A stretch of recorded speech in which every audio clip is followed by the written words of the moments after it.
કપડવંજ શહેરમાં આજુબાજુના ગ્રામ્ય વિસ્તારોમાંથી લાકડા ભરીને આવતા ટ્રેક્ટર અને ટ્રકોના કારણે અકસ્માત થવાની પૂરેપૂરી શક્યતા.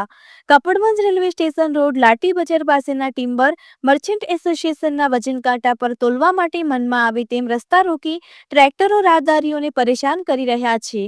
અકસ્માત સર્જાય તેવી પરિસ્થિતિનું સર્જન ટ્રેક્ટર ચાલકો દ્વારા કરવામાં આવી રહ્યું છે, પણ વિભાગ દ્વારા કોઈ કાર્યવાહી ન કરતા અધિકારીઓ સામે મિલીભગતની શંકાઓ ઉઠી છે.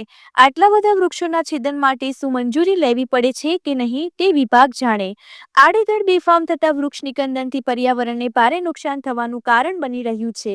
દ્રશ્યોમાં જે ટ્રેક્ટરો આટલી મોટી સંખ્યામાં દેખાઈ રહ્યા છે, શું તેઓ ટ્રાફિક નિયમનું પાલન કરે છે કે નહીં તે ચકાસવાની જવાબદારી કોની?